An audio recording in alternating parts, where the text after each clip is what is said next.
Hello. I didn't know that a single sentence could stay quiet for years and then suddenly start speaking louder than everything else. It didn't echo at first. It didn't haunt me right away. It just waited. And now, for reasons I still don't fully understand, it's the one thing I keep hearing. My name is Richard Bennett. I'm 78. I say that now without thinking too much about it, but there was a time when numbers like that belonged to other people, older people, people who had already finished becoming who they were. I didn't think of myself that way when this happened. Eleanor said it on an ordinary afternoon. That's what makes it so hard to explain. There was no dramatic pause, no gathering of strength, no sense that something final was about to be said. If you hadn't been there, you wouldn't have noticed anything at all. She was sitting on the couch, slightly turned toward the window. She'd lost weight by then, enough that the cushions seemed too big for her. The light was coming in low, the kind of light that makes dust visible. I remember that clearly. Dust floating between us, catching the sun. Bum! I was standing near the doorway holding a notepad. I'd been writing things down. Times, instructions, names of medications. I was good at that part. I always had been. She looked at me and said, very calmly, "You don't have to keep it together for me." That was it. No, I love you. No, I'm afraid. No goodbye. Just that. At the time, I didn't react the way you might expect. I nodded. I said something like, "I'm okay." I might have even smiled. It was the kind of response I'd practiced my whole life. Reassuring, controlled, useful. I didn't understand that she wasn't worried about whether I was okay. She was telling me something about how I'd been living. Eleanor and I had been married for 51 years when she died. That number sounds impressive when people hear it. They assume it means closeness, history, depth. Sometimes it does.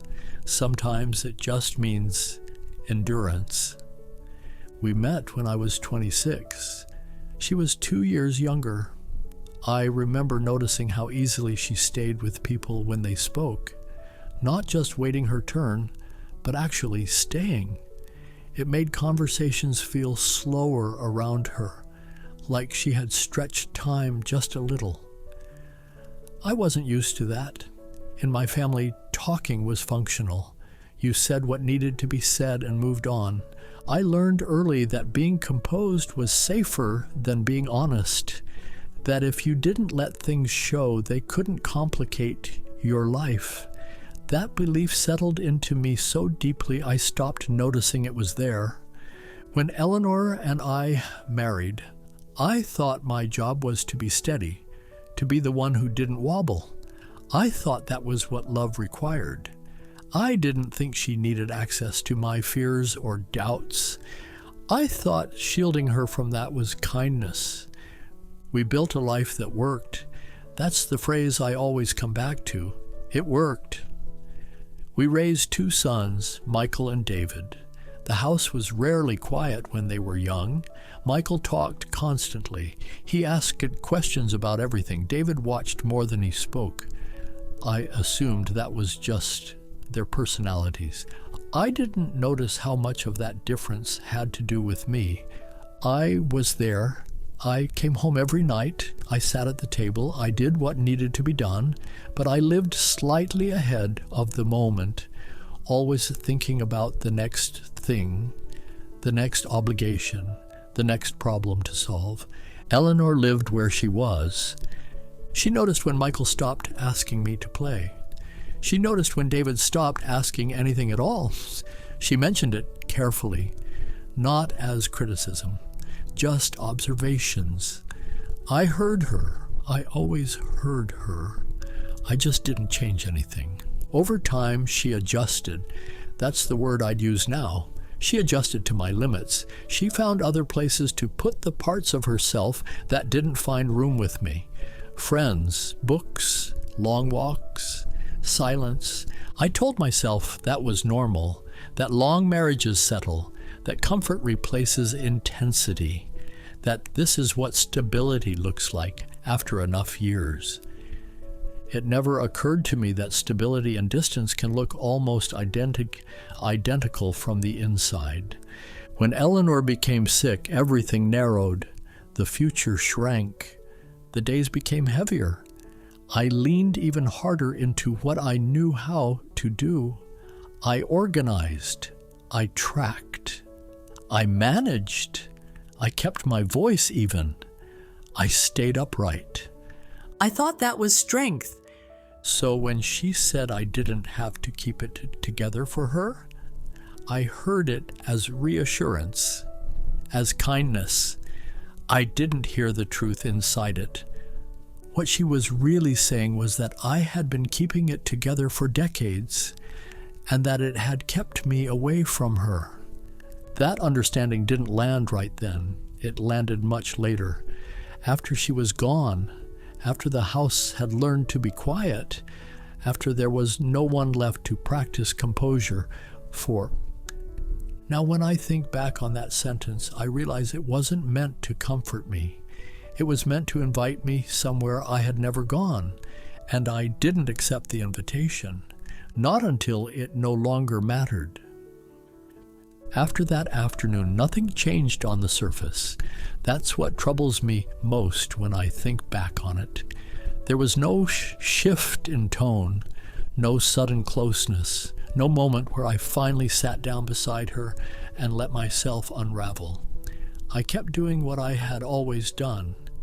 I stayed composed. I stayed helpful. I stayed upright. Eleanor didn't push. She never did. She accepted the way I was standing there in front of her, even when it meant standing apart. If there was disappointment in her, she didn't show it. Or maybe she had already made peace with it long before her body began to fail. Her health declined quickly after that. Days blurred together. Appointments turned into hospital visits. The living room became quieter. The house learned a different rhythm, one shaped by fatigue and waiting. I slept lightly. I listened for her breathing at night. I learned the sound of it when it was calm and when it wasn't.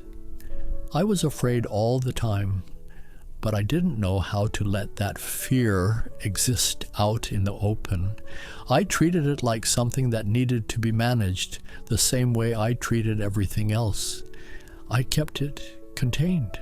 I told myself that if I showed it, I would only make things harder for her.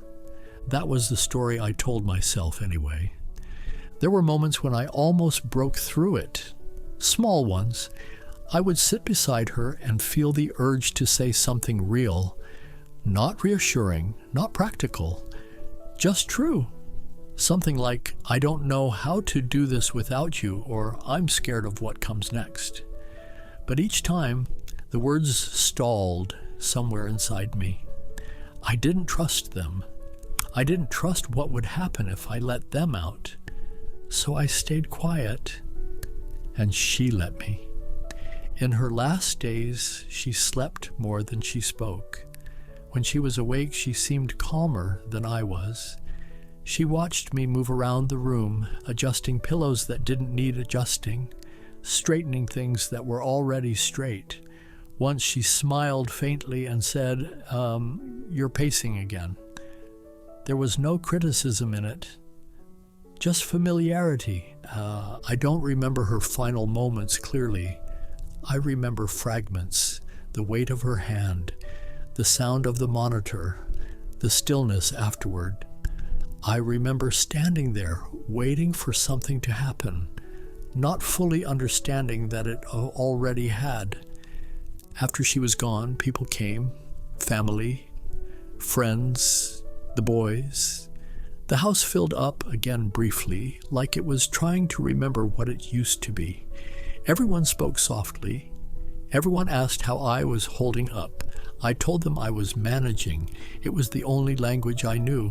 Michael stayed for a few days. He moved through the house carefully, as if he didn't want to disturb anything. We talked about arrangements, paperwork, practical things.